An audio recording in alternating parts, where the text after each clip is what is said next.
नमस्कार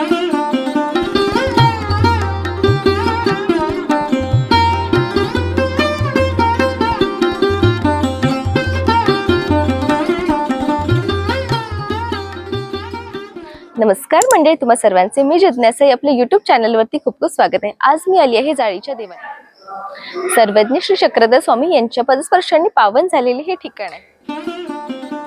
दंडवत। सर्वज्ञ श्री चक्रधर स्वामी की जय।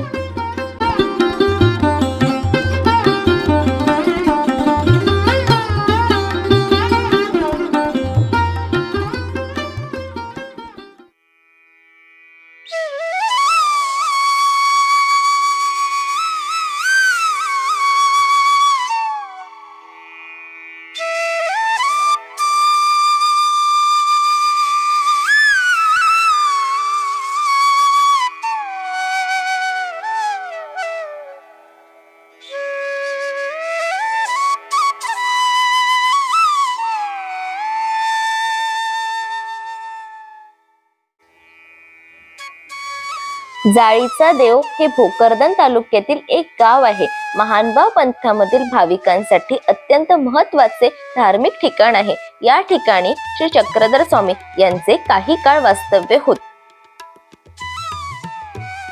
कथेला सुरुवात करण्याआधी तुम्ही जर मी जिज्ञासा या आपल्या YouTube चॅनलला जर सबस्क्राइब केले नसेल तर त्याआधी मी जिज्ञासा या आपल्या YouTube चॅनलला सबस्क्राइब करा आणि बाजूच्या असलेल्या बेल आयकॉनला सुद्धा प्रेस करा। अजिंठ्यापासून 28 किलोमीटर आणि बुलढाण्यापासून 25 किलोमीटरवर महानुभाव पंथीयांचे जाळीचा देव ही पवित्र तीर्थक्षेत्र आहे। महानुभाव पंथाचे संस्थापक श्री चक्रधर स्वामी 12व्या शतकात महाराष्ट्र भ्रमण करत होते। ते श्री चक्रधर स्वामी गंगा तीराकडून कणाशी, वडगाव, पाचोरा, शेंदुणी, चांगदेव, हरताळा येथे आले।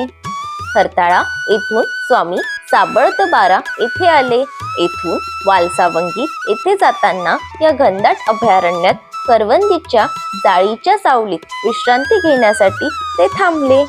त्या ठिकाणी यांना 2 वाघिणींची पिल्ले दिसली।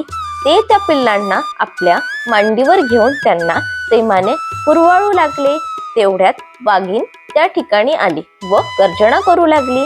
स्वामींनी तिच्याकडे कृपा कटाक्ष टाकताच ती पाळीव कुत्र्याप्रमाणे स्वामींकडे पाहून शेपटी हलवू लागली।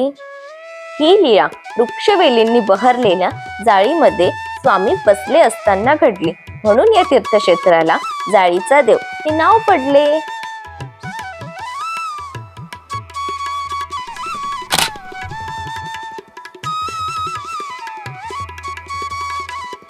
वाघोदा, जिल्हा जळगाव येथील भक्त लक्ष्मणराव पाटील आपला कुष्ठरोग चांगला व्हावा यासाठी सन 1936 मध्ये येथे आले। त्यांनी येथे 21 दिवस उपवास करून नामस्मरण केले। 21व्या दिवशी पहाटे 3ला एक साधू त्यांना स्वप्नात दिसले व म्हणाले, तू मला सावली कर, मी तुझा कुष्ठरोग बरा करतो। त्यानंतर थोड्याच दिवसात श्री पाटील निरोगी झाले। स्वप्नात परमेश्वराला दिलेले अभिवचन पूर्ण करण्यासाठी त्यांनी या स्थानाभोवतीची झाडे झुडपे काढून 1938 मध्ये मंदिराच्या बांधकामास सुरुवात केली। त्यावेळी येथे निजामाच्या बादशहाची राजवट असल्यामुळे येथील अधिकारी बांधकामासाठी मंजुरी देत नव्हते। तेव्हा श्री पाटील व तेथील पुजारी दत्तबुवा हैदराबादला जाऊन बांधकामाची परवानगी घेऊन आले। त्यानंतर 1942 मध्ये सभा मंडपाचे काम पूर्ण होऊन कलशारोहण समारंभ थाटात झाला।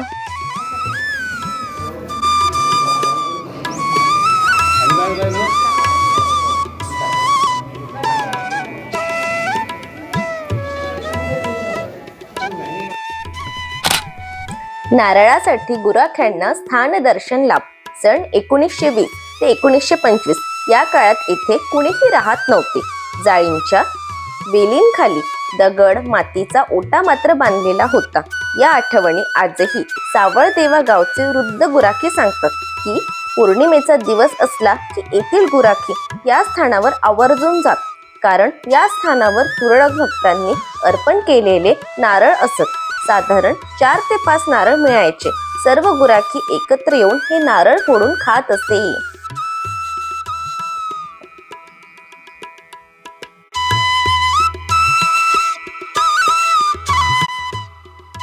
स्थान माहिती.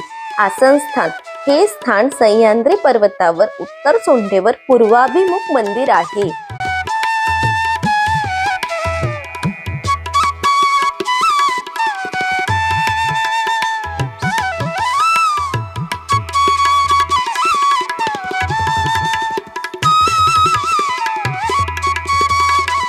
लीळा.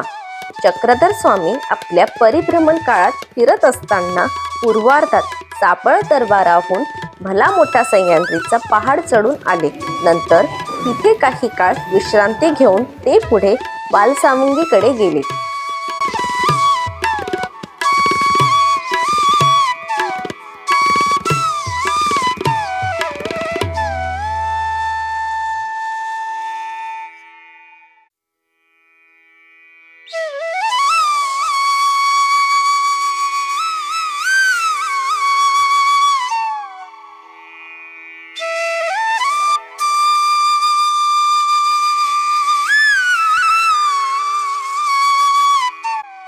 तात्पर्य. स्वामींनी जसा स्वतःचा थकवा घालवला त्याप्रमाणे त्यांना अनन्य भावाने शरण आलेल्या भक्तांचा शारीरिक मानसिक थकवा दूर करून आपल्याला असीम असा आनंद या स्थळी मिळतो.